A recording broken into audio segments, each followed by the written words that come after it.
Okay, well, let's go ahead and get started. So, good afternoon to everyone, and welcome to this seventh installment in our series, Leadership at Lunchtime, Leading in Trying Times. As just a bit of administrative note, if you have questions that you would like to present to our two speakers for the day, please send them in chat function to either Erica or Adam, and they will pitch them to our two folks at the end of the content session. The content session itself is scheduled for about 15 minutes. And we know that the true value of this is not just listening to experts, but engaging and talking to them. If you dialed in a little earlier, you'd have heard Bryan talk a little bit about he prefers to have dialogue. So, but we're gonna have some discussion between Dr. Amy Cathy, who is our Executive Director for Business Development at the Graduate Executive Education Department at Haslam College of Business. And we're so delighted to welcome her, but also Bryan Bonuomo, who is a 2006 Executive MBA Strategic Leadership grad and is the principal in Patance Partners Consultancy. And so I'm going to let them both do a much deeper introduction of themselves. But welcome to the both of you, and three's a crowd, so I'm out of here. I'll sit in the background if you need me. Thanks, Mike. And let me echo your welcome to Bryan Bonuomo. I am so appreciative, Bryan, of you giving your time today to this. Mike and I started talking about this series of 8 sessions quite a few weeks ago, and the world has changed a lot in the 7 weeks that the sessions have been running. I can't think of a better timing to have this session around culture and sort of finding opportunities for positive culture change in the midst of sort of business reinvention of this crisis. So Bryan, I know in addition to your current consulting firm that is really made possible by a number of years, I won't give the exact number of years, in senior leadership HR positions with several Fortune 500 and even 100 companies, Volvo and others, and we just appreciate your time and effort being here today. Absolutely a pleasure. Thrilled to be here. And to know that the last time I shared information and you were watching it, you were giving me a grade. So I feel liberated. Sorry for the rest of you. No. It's this time I think it is you who are, well, always you are. It's always fun to hear what you have to say, but you were an outstanding student then and a great person always, and we're just happy to have you. So as you know the format, and those of you who have logged in multiple weeks know the format, we'll spend about 15 minutes Q&A with Bryan and then open it up to your questions. So let me start off, Bryan, with just kind of the basic question. How would you define organizational culture? I love that. So, you know, there are so many benchmark definitions that either have an academic or what I even call a snappy spin, but I'm going to still use my own. For me, it is just simply the reflection of the collective behavior of who your organization really is. I'll probably make this comment throughout. This is not about a value statement that's on a website or a poster in a lobby of a corporate or regional office. This is how you really show up as an organization every day, with supported behaviors, behavioral norms, and the things that drive the what and the why of what you do as an organization. So, you know, as simple as possible, it's the reflection of the collective behavior of your organization as you define it. And it kind of sounds like it's defined in the actions, even more so than in the words that the leadership team or others might put out there. So, yeah, I'll unpack that a little bit, you know, as we get into some Q&A. All right, that sounds great.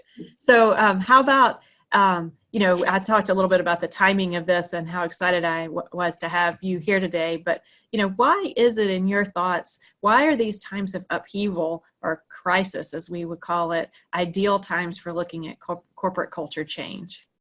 Yeah, I love it. Number one, it's funny, I appreciate so many times people ask the question, they talk about building their corporate culture.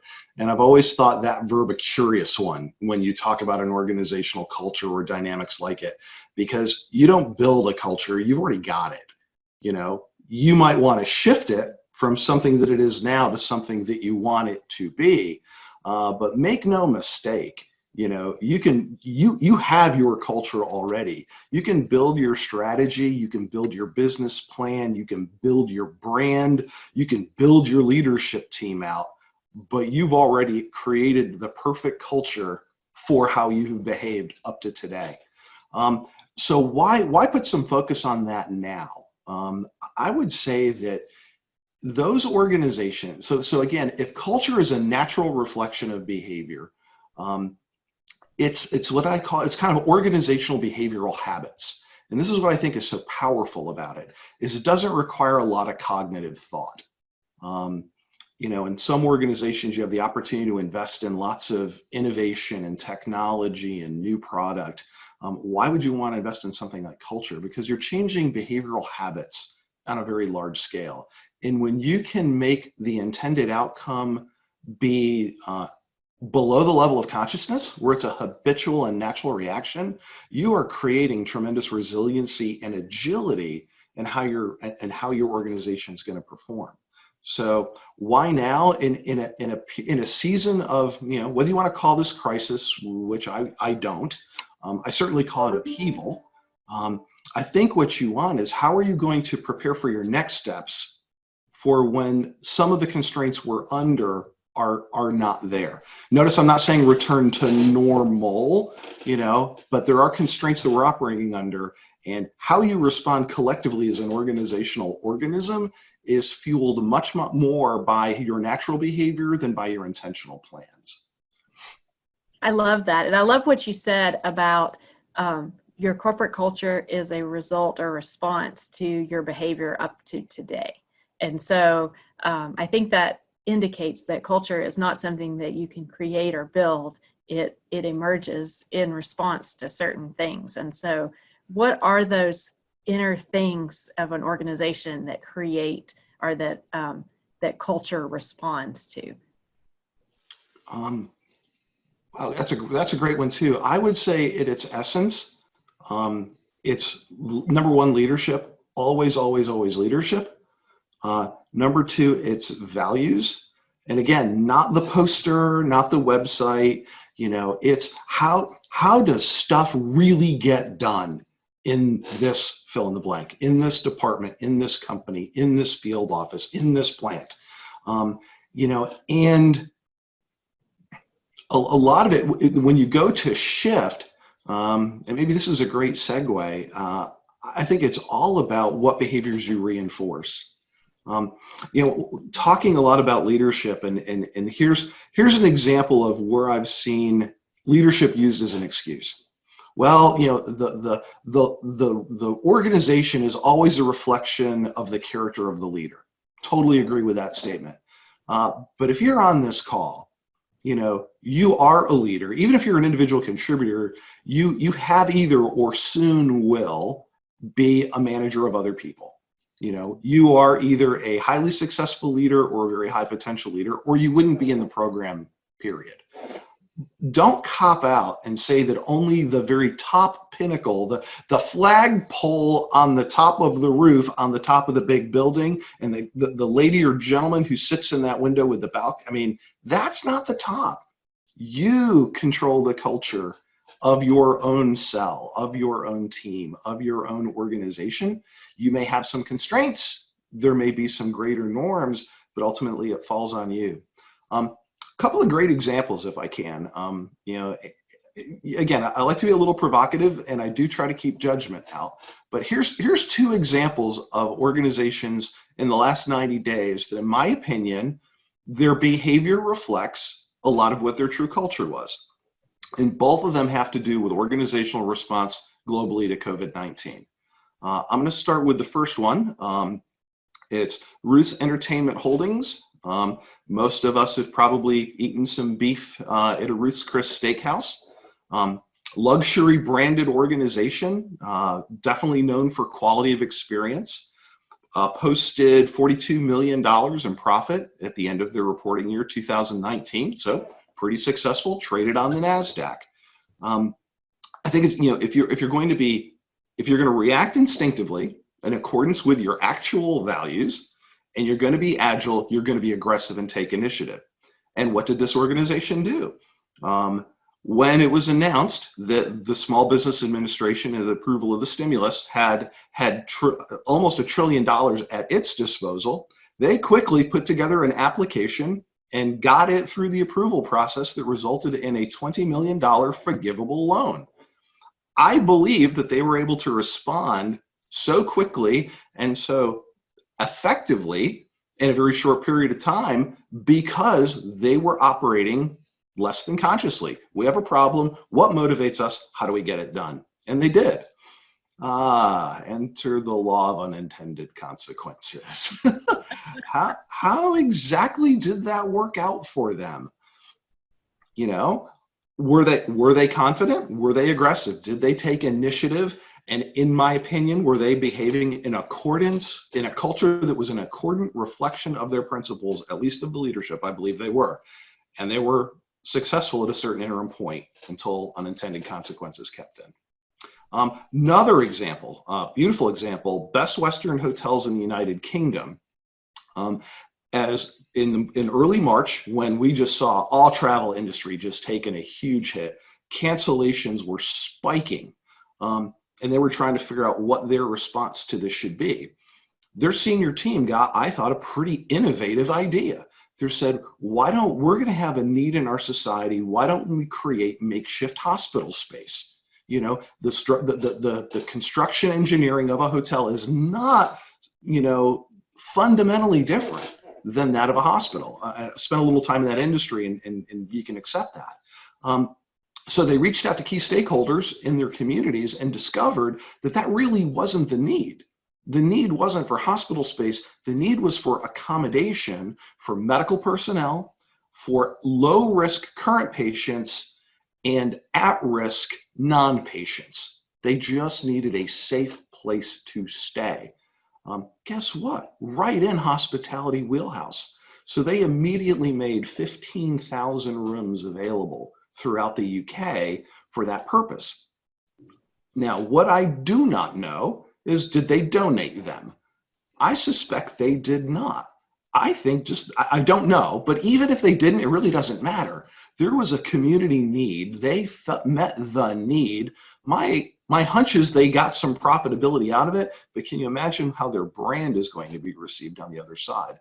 Once again, acted quickly, acted with purpose, in accordance with their values, with initiative, and look at that outcome. Completely different, but both followed those same principles. That's awesome. And you make a great case, Bryan, for being strategic about what the culture of your organization, what are the tenets that your organization needs to be able to rely on. Certainly in this case, fast action was important in both of those examples that you gave. And they had to rely on assuming they were following principles that had been previously rewarded by the company. And so now I think a lot of organizations are looking at their organization, what happened, what didn't happen, and thinking about, as we go forward, what are those strategic sets of values, of items that we want to lift up and reward in our organization, and how can we start to build that. I agree with that. Build maybe not being the right word, but introduce those concepts into the language and culture of the organization. And so let me ask you quickly, what are some specific actions that managers or leaders can take to start to really build on some of the positive changes that they might have seen? There are a lot of heroes that have come out over the last 6 weeks, and how do you reward and lift those ideas up within the organization? Wonderful. So I think the first comment that I'd be is, what gets appreciated gets repeated. It's a leadership lesson that plays out as much at home, as it does out in the world at work. For better or for worse. You know, what starts as a recognition and reward may convert over time to an expectation, but it's all good. You know, I give my dog a treat for not bolting out the door. You know, now he has learned, don't bolt out the door, and occasionally I get a treat. I'm going to kind of tailor my response. It would be slightly different if I was talking to the top of the house, but as we have, I'm sure in the audience, a cross section of leaderships at different levels, I'm going to break it down to, you know, really, it's what can you do as a leader to influence a desired culture shift in your part of your world, should you want to, right? Because there's a huge power of choice. I think it's kind of a 4-step process. And the first one is got kind of 3 sub-steps to it. One is take advantage of this pause into a time of reflection. What is important to you? What is your purpose as a leader? What got you to be successful in doing the work that you do? And how does that show up? Step 2, really go back and do step 1. It's easy to glance over. It's not often that I encourage leaders to be intentionally selfish. This is one of those times that I think it's incredibly powerful, because if you're not honest with yourself, you are leaving one great big pile of leadership potential on the table. And I don't think any of us would want that for any of the folks in this call. Then spend some time trying to understand, how does that shape or form how you show up and how you interact with your team. So if that's step 1, is that reflection piece. Step 2, have the courage to engage in a dialogue with your team about this. Again, this is not the, you know, as annually required by the code of conduct in many big Fortune 500 companies, that we're going to sit and have, all leaders will have roundtable discussions around the corporate values. Whether or not that's great or, you know, or not, up for debate. What is going to resonate with your people is making it personal. Share it with them. Share, because this is so important to me, it is going to show up in the words I use, the actions I take, and some of the decisions I make. And why are you doing that? By being just a little bit vulnerable as appropriate, your people are going to start to understand the why behind some of the things you do. And you certainly build a lot of goodwill for those occasions when you don't have time to explain the whys of your decision. I know, I'm sure at some point, Mike and I over a cold beer will talk about, you know, some of our uniform days, you know, and I mean, the military culture is not always a salute and move out, but it is often, and when most effective, it's when the trust and credibility of the leader has been so established that we know there has to be a good reason, just there isn't time to explain it. Because when there was an opportunity, I knew what that was. Number 3, look for the ways, large and small, that you can behaviorally start shifting your part of the world into the way that's most coherent to the values that you stated. Now, granted, if you're not at the top of the house, you've got some constraints. Don't use them as an excuse, use them as opportunities. Build the world you want to create for yourself, your team, your stakeholders, you know, whether you've got internal or external customers. You can grow that circle if you want to. Your organization, your community. If you wanted to take a really wide view, could you influence the planet at large? I believe you can, one life and one leader at a time. And I'll just kind of close with my 4th point, is just one of my truisms, which is the who you are is always bigger than the what you do. You know, so if you spend your time on that, be authentic with yourself, be authentic with others, recognize what you most want, and assess the choices you make. And you will shift your culture if that's your choice. That's awesome. You are amazing, and that is great, great advice. I know that we are at our time for Q&A, and that we need to broaden this to the questions and answers of the audience. So, Mike, I'll turn it over to you and Erica and Adam to for the next steps. Thanks, Amy and Bryan. So they're collecting the questions right now. I would remind folks that we want to keep this relatively compact. So if you have to sign off at the half-hour mark, we absolutely understand. We're going to go past that mark. We're going to answer as many of the questions as possible. And you can come back and watch the recorded session of this. Also, Bryan and Amy, given organizational culture is probably 75% of the research and practice that I've done as well, I would love to jump in just a little bit towards the end with a couple thoughts and ideas. Absolutely. So let's go to Erica and Adam and let them toss the questions. Thanks, Mike. First question.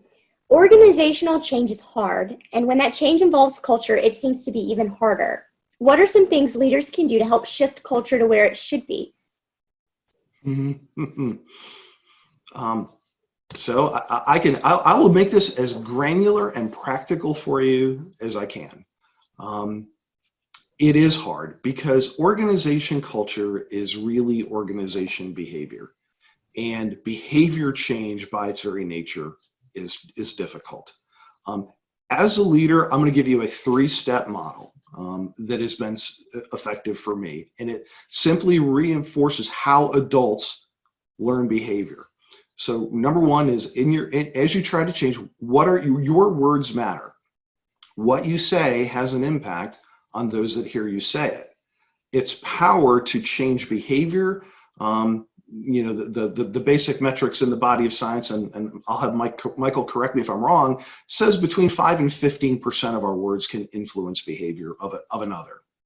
The second is our actions. What is it that we model? And the whole expression, your actions speak louder than words. In my opinion, that's only partially correct, because the behaviors we model really only have the impact on another with an efficacy of between 15 and about 25%. The single greatest lever you have as a leader is the behaviors you reinforce. The least amount of juice it has is about 65% of impact. Its best is 85 alone. So yeah, your words should be in integrity. Your actions should model your words. But if you want to take that outside of your own behavior and into changing the behavior of others around you, particularly as a leader, look at what you reinforce. Yeah, let me jump in, because the guru of organizational culture is a guy by the name of Ed Schein, and his book on organizational culture and leadership is just the primer you should have on your bookshelf. And what he talked about was that culture has these layers, and you have wonderfully illustrated those. The base layer are the core assumptions that we have about the world and about our institution. And those are implicit. We don't normally challenge those. And on top of that is the layer of espoused values. It's what we say we share those strong beliefs in. And on top of that is behaviors. And so if you try to change any of those things, if you haven't addressed those implicit kind of shared assumptions we have about the world and our institution, the behaviors are very difficult to change. And so I think that's absolutely key.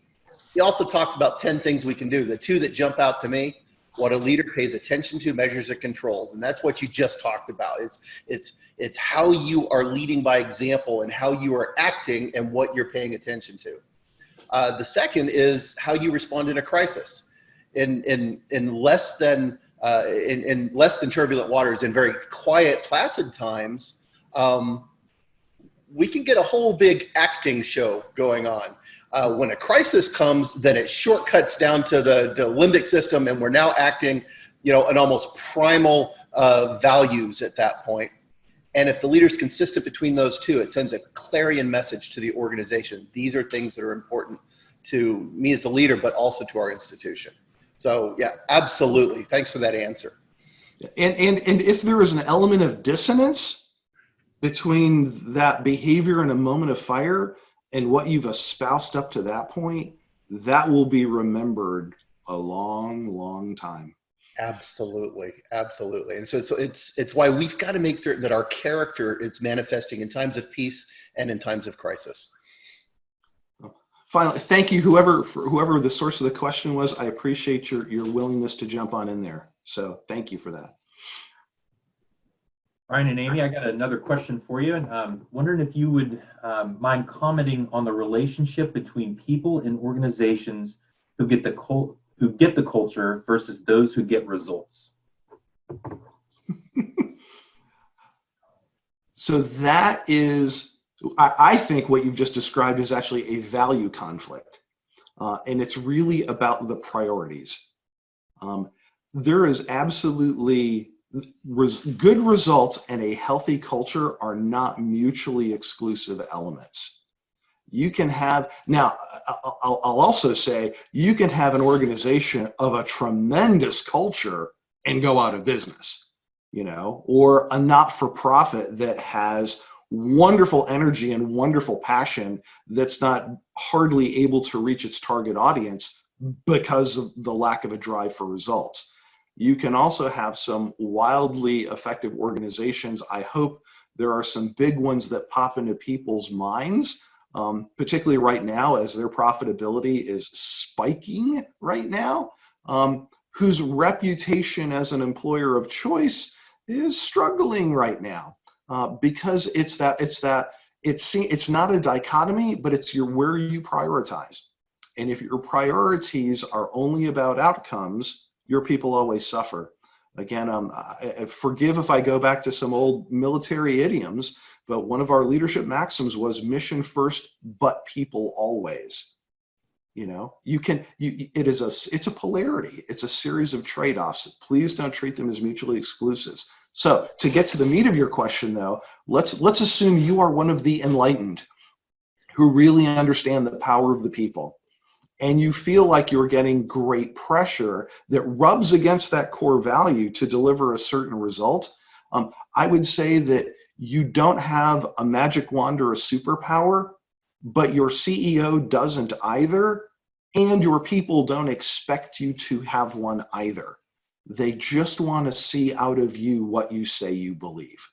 You can affect your culture in a team of 5 in an organization of 130,000 basis what you want it to be. Again, you may have some operating constraints, but you still have the power. Don't deny your own power. Let me do a quick follow-on to that question, Bryan, because you're describing organizational person-environment fit. So when we think about that people have shared values, it means that they have similarity in their belief sets. What do we have to do on the selection, recruiting, hiring, onboarding activities of bringing folks into our organization that may be consistent or should be consistent with our culture? And what do we do with folks that have value sets that kind of run contrary to who we want to be as an institution? So speaking as a recovering CHRO, let me tell you that by and large, organizations really stink at this. I would say if I had to give a letter grade to the interviewing prowess of even C-suite executives, it would be C- at best, with a huge amount of variation in the middle. Number one, I think the whole thing starts with really being true to yourself. For leaders to take that moment or season of introspection about what they really want and being honest with themselves about what they really want, understanding what the intended consequences are likely to be based on facts and assumptions, and having a little bit of grace and white space for the unintended consequences. And then you want to pick, I'm a huge believer that fit will triumph qualification. Our ability to parse through a resume and the amount of times individuals are really taking to check the competency piece in terms of technical proficiency. We have equipped younger professionals to be more skilled at more things than gray hairs like me ever had the opportunity to. But fit is always going to be the neutralizer.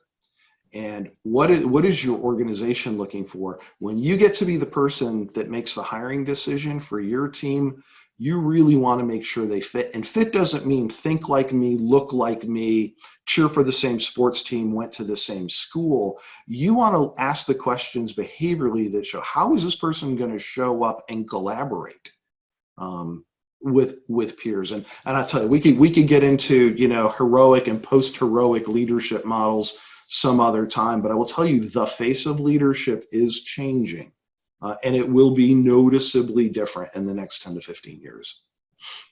Yeah, thanks, Bryan. I appreciate that deeper dive into it. Let me toss it back to Adam and Erica. Thanks so much, guys. Okay, so my next question is, what are some recommendations related to holding team members accountable and meeting key metrics during such times? No different than any other time. Now, I'll tell you. Let me offer a modification to that. Let's be real. There's got to be some room for grace here, and I think good leaders like you all, and I mean everyone on this call has heard, through mentors in life and your staff at UT, about how if you're leading on your own, you're not leading. You're just an individual contributor with some personnel authority.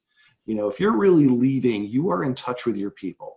You've created some space for them to express their fears and how they're coping, and what is keeping them right now from perhaps being as effective as they could be. And you're doing what you can as a leader to try to remove those obstacles. I'm taking all that for granted. So a little bit of grace, because of the seismic shift in our current work environment, is always appropriate. But at that point, it's your job as the leader to reassess the goal, right? They are responsible for the performance. You are responsible for the expectation, and I don't think you ask anything of them that the person you report to is going to be asking of you. And hopefully they're of the same insight and character that you are, understanding that you in your life are trying to work through some constraints that you are figuring out as the organization does. So don't be afraid to hold people accountable. Do so with heart. That's great advice. Bryan, I was wondering if you could give us some company cultures who have made change, and how did they do that specifically?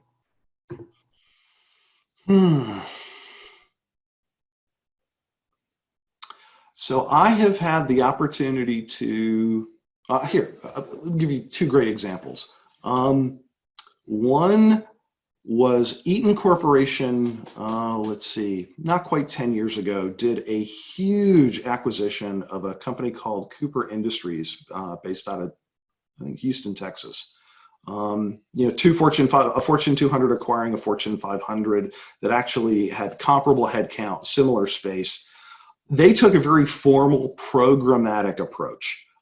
Big rollouts for the transition, company identity, why this acquisition fits in our market portfolio. Here are our values. Here's what you can expect out of us. The town halls. It was a 12-month mapped out programmatic approach to kind of inculcate this huge workforce. I mean, this was really the python digesting the pig.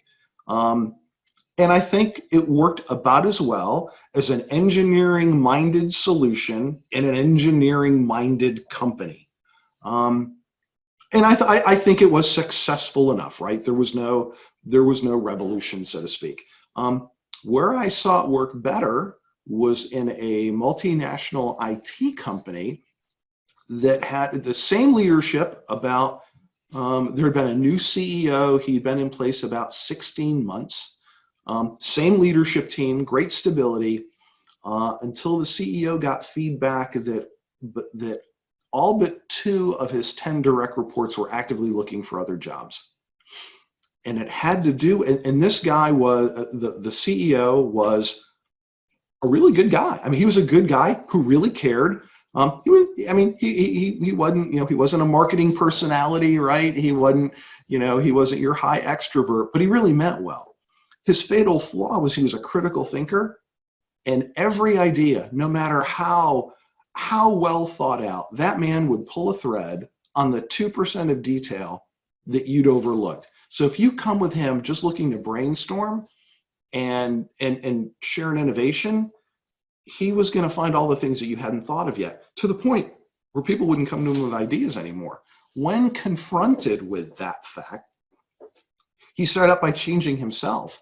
He admitted to his team, I realize that I've done this to you. It wasn't my intention, but I own my action. And he committed to following up with them on a regular basis. Here's what I want to be more like. I want to invite your feedback on how I can do it better. Courageously.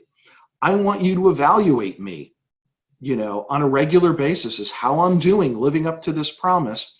And there were two people on his staff, one who was one of the two that was staying anyway, and one of the ones who was going to leave, that he said, I want us to have a secret code among one another that when you see me starting to demonstrate my old habit on this behavior in a meeting or a presentation, I want you to show me the secret signal so that I can catch myself.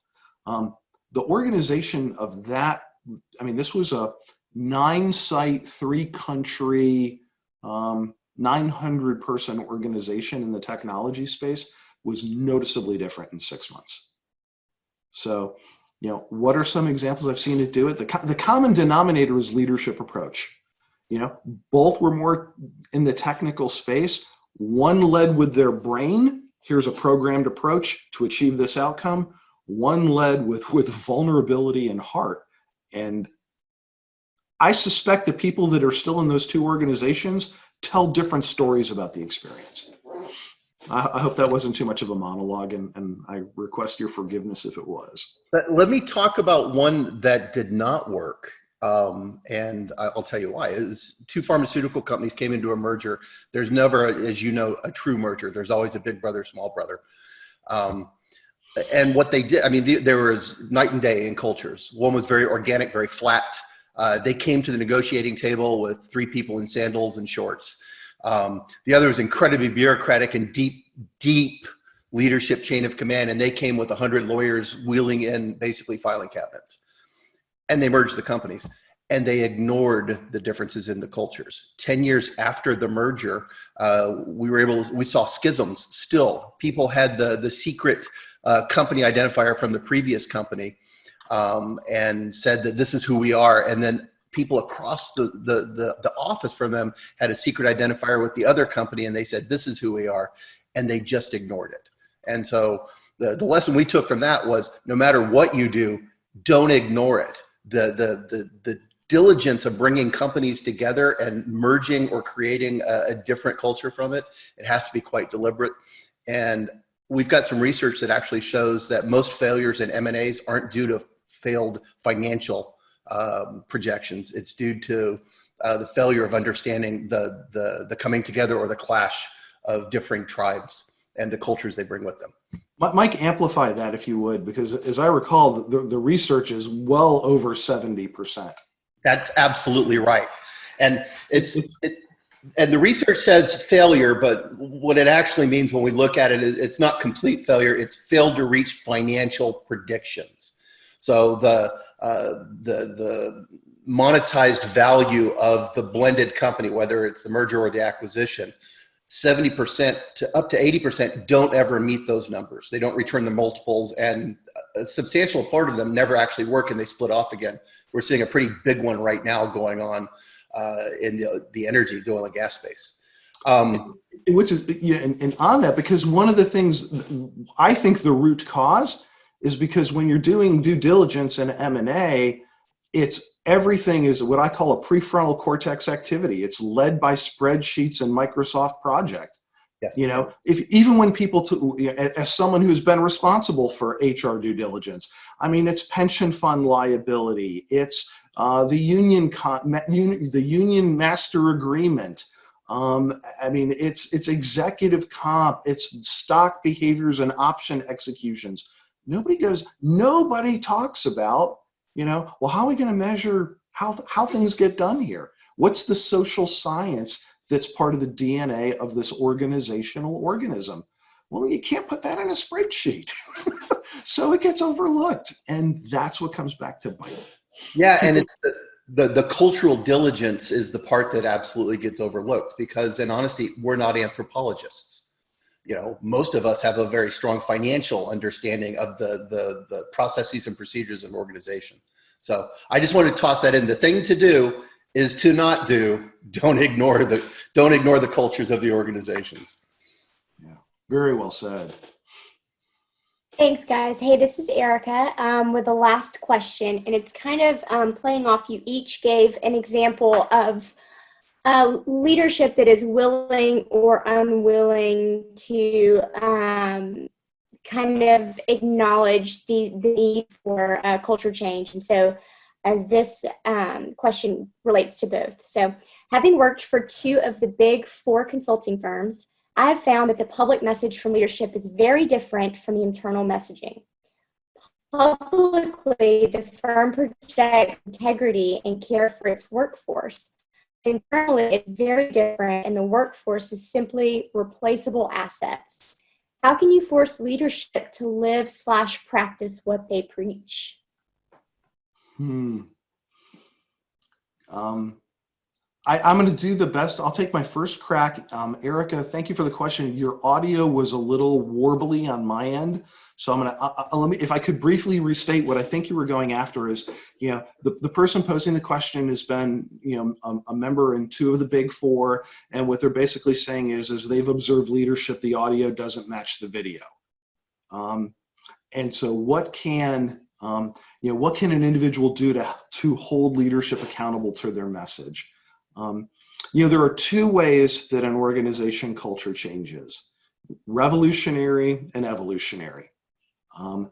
In the commercial space, the only example of revolutionary culture change that I can think of that I've experienced is a major union organizing attempt that was made in a client, and it was under their nose, and they were not happy about it, and it knocked their world upside down.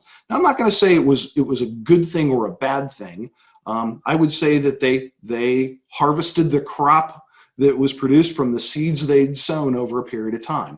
That's a really rare exception. Culture is evolving all the time.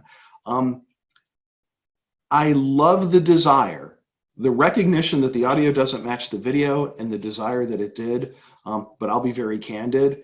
Look at your levers of influence. What are you going to do to hold leadership accountable? Not a damn thing. I'm sorry, and I admire, Erica, the questioner's passion and desire for rightness and equity and fairness. I think it's time, really the levers of control you have boil down to changing your environment or changing yourself. And I think the healthiest thing that an individual in this environment could do is to really take stock of what's important to them personally and professionally, evaluate how well they fit in this system, reflect on what are the levers of influence they have to change, their environment. Is there a desire or willingness to change yourself? After a period of observation, you have your answer. There may be some difficult choices to make. You're either going to get yourself more comfortable, or you're going to change your environment. And that could look a lot of different ways, right? Transfer to another office, transfer to another department, transfer to another firm. That's unfortunately, this is where it gets a little less fluffy and a little less pie in the sky. It's brutal, and sometimes the choices are not easy ones. Bryan, I was facilitating a discussion on crisis leadership with ER doctors about 3 weeks ago, and this question came up in that forum.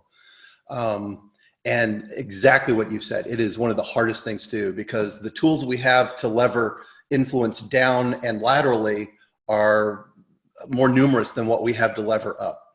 And there are two things that I think that we can actually do to do upwards influence. They take a long time to enact, requiring patience and resilience. The first and foremost is become an expert. Be the voice of knowledge and reason that's able to whisper in the king's ear.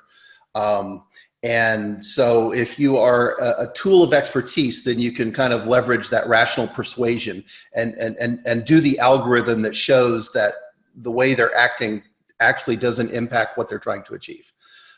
That's hard, takes a long time. The second is to become the trusted advisor. So not the expert necessarily, but the person that has the interpersonal relationship with that particular leader.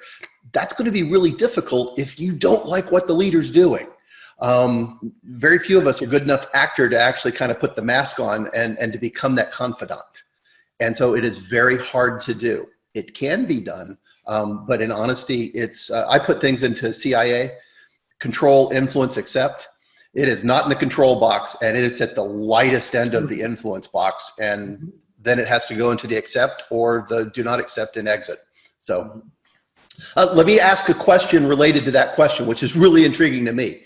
So I worked in the leadership in Bob House's Globe project, so the Global Leadership OB Effectiveness Project, and we looked at cultural leaderships of organizations across the world, and we found that there are broadly two that are in place. There's the espoused, that's who we say we are, that's what's on our website, and then there's the enacted, that's who we are, truly underneath the surface of that. In your experience, the delta between those, I have never found an organization that perfectly enacts their espoused. So there's always this kind of delta between them. Is that a healthy thing? Is that okay? And what do we do if we feel that it becomes unhealthy because there's such a chasm between who we are and who we want to be? So when it's healthy, so I think, if Amy, you'll appreciate this. If I learned one thing in my time at the Haslam School of Business from Jim Wansley in finance, it was the power of the answer, it depends. I don't know if he's still teaching, and if you all will have the opportunity to enjoy him like I did. We'll love to know that he was part of this session. So. So, if you look at an organization as an organism for a moment, just because really the theme is behavior, if the organization has the self-awareness, to recognize that there is going to be periods of dissonance, usually it's situational. If you pause and if you acknowledge the dissonance and do what you can to try to address it, I don't know that you ever close the gap completely, but you don't really take a hit in the unintended consequences of your organization seeing you do one thing and saying another. When there's great hubris, or if you have, again, it's no surprise if people have read about the narcissistic leader or the executive sociopath, there are people who don't, when Michael was talking about your ability to influence up, if you've got a leader up who has no desire to be influenced, it doesn't matter how credible and how skilled you are. Lucky are you if you find the one who wants to engage. Lucky are you if you're in an organization whose leadership is authentic and is vulnerable enough to say, ooh, that decision didn't really reflect who we are. What do we do about that? So I think it's the mark of a mature organization that deals with that with courage and humility. When you deny, when you're completely blind to it, that's almost more forgivable than when someone has made you see it, because then it's a matter of, for me, is it a blind spot or are you denying it?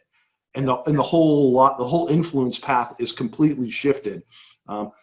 Funny story, when my wife and I are having a topic around which we don't disagree, one of our pause points is always, is this a matter of understanding or acceptance?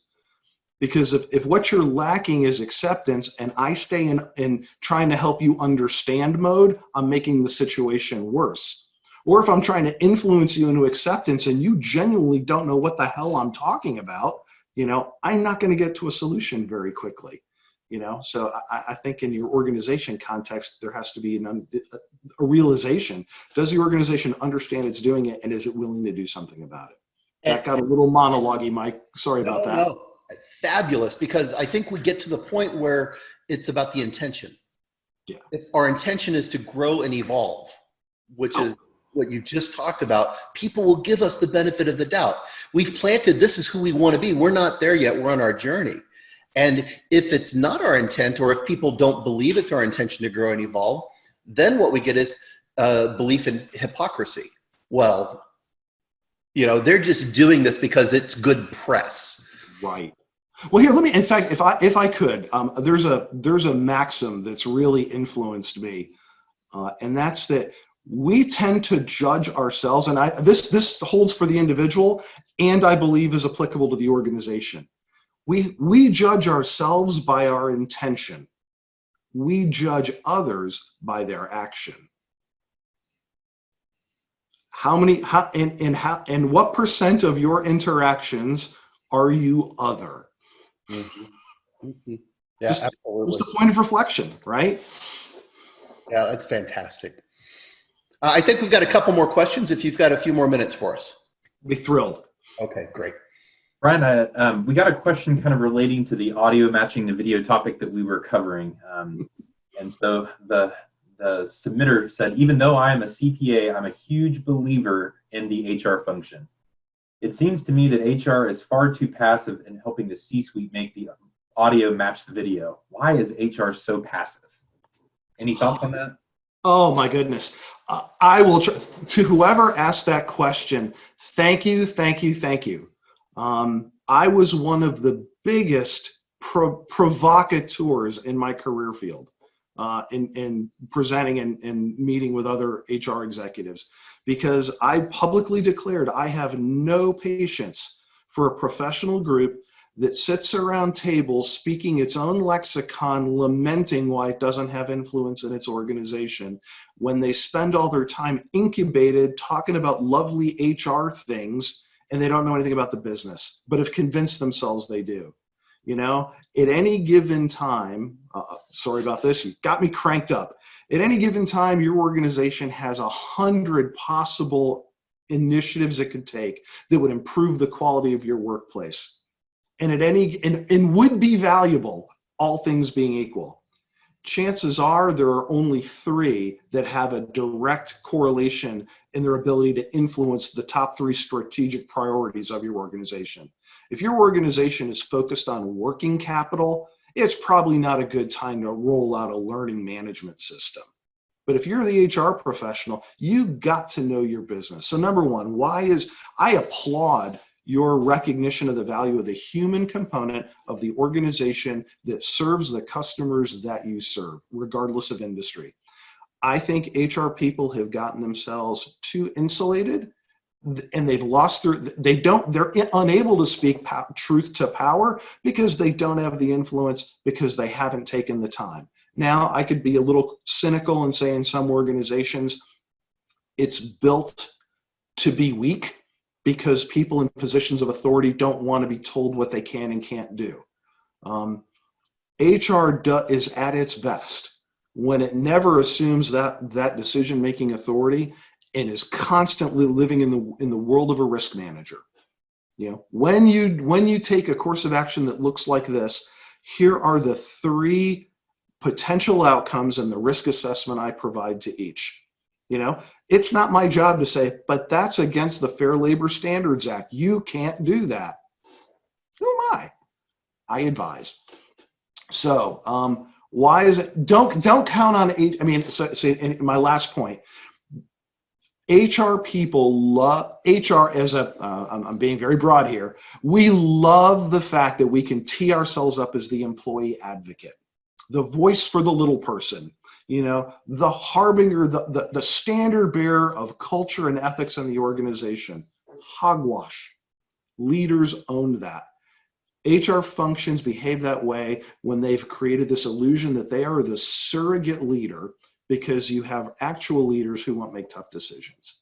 So if your HR leadership in your organization is a true thought partner, has that influence, is willing to be held accountable, is willing to have their success measured, is willing to stay up late at night and learn how to read a financial statement, know how your market is segmented, who are your primary and secondary customers, who are your key stakeholders, how are you best served by your primary suppliers, what are the market trends in your market. If they can speak that with 70% confidence of any other C-suite executive, you got a good thought partner. Engage with them. If you don't, disregard them. They're just in your way. Sounds like you've got what it takes. You know, be the leader that you naturally are. Let them push the paper.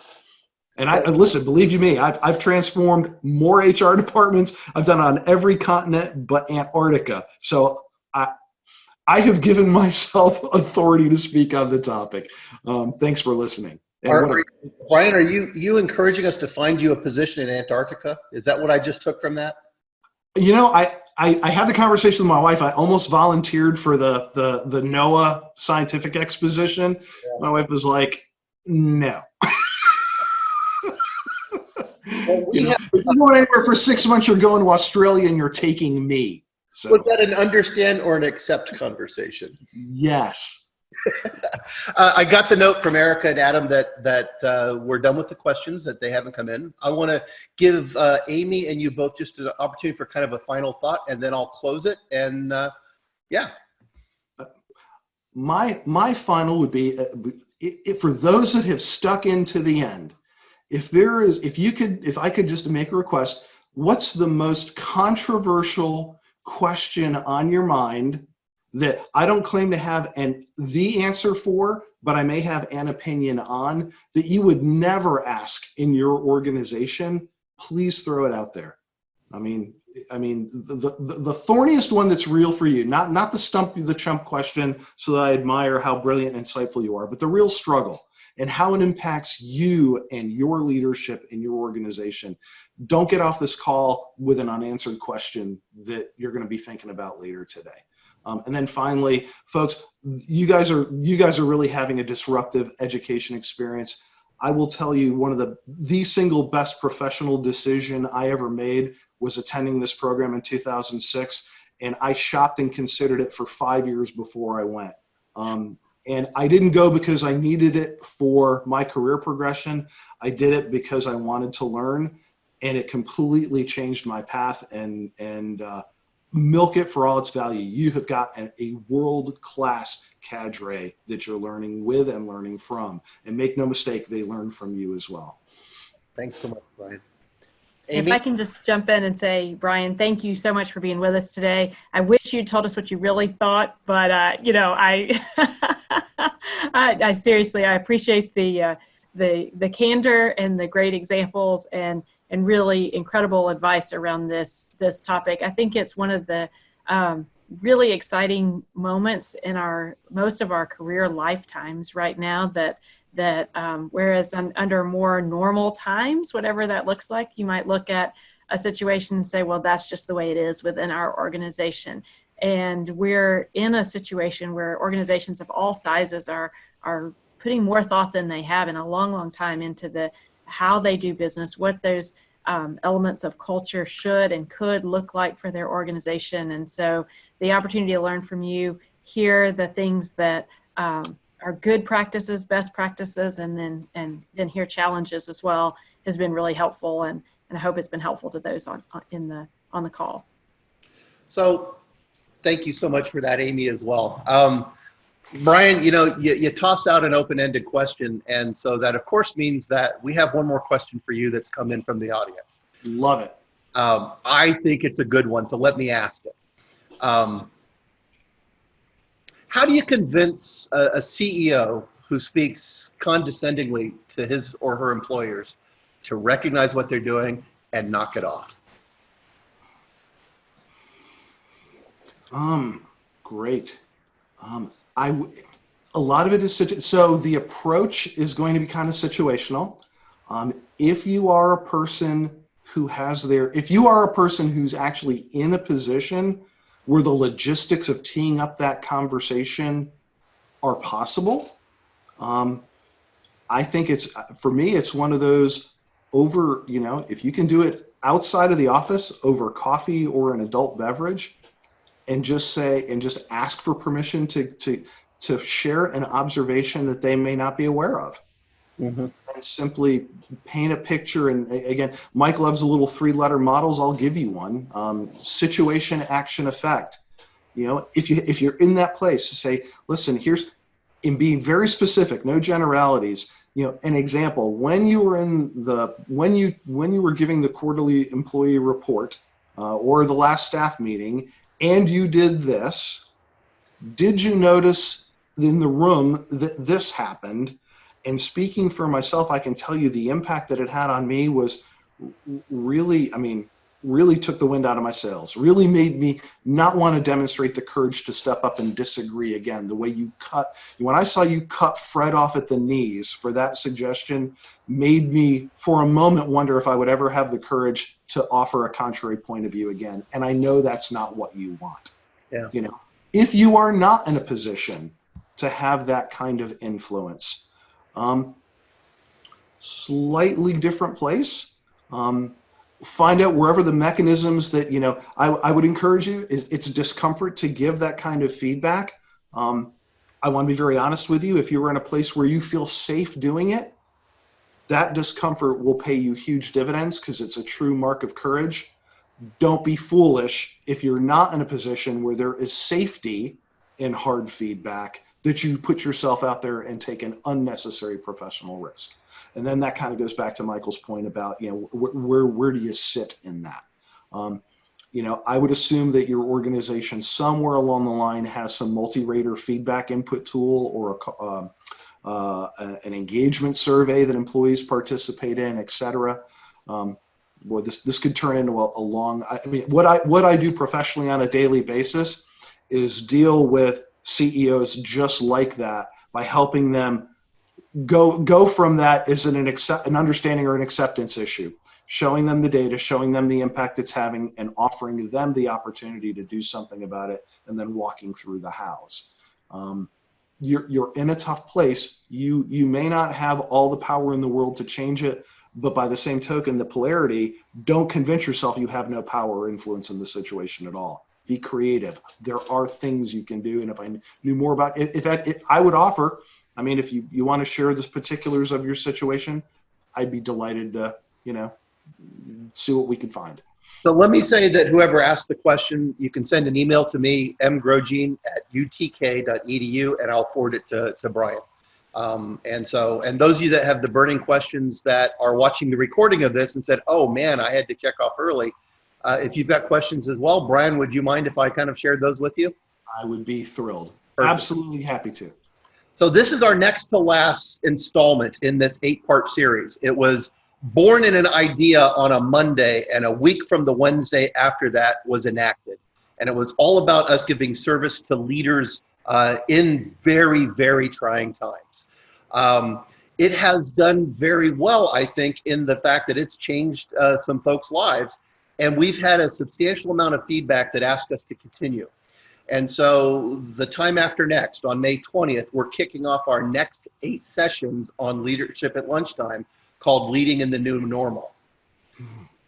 Bryan, I absolutely want to invite you back to there, particularly to go deeper into your conversation about strategic HR versus compliance-based human resources and the tools available to leaders and institutions. So Absolutely. please come back. Be delighted. Okay, well, thank you all so very much. We will see you again next week at 12:30 Eastern Time. In the interim, I want you to be safe and healthy and happy. So we'll see you again next week for the final installment in this first set of 8. And we're going to have Chuck Davison, the Chief Operating Officer and Class of 2013 alum, come in, and we're going to talk about how do you find the opportunity in a crisis. So thank you all so much, and bye-bye.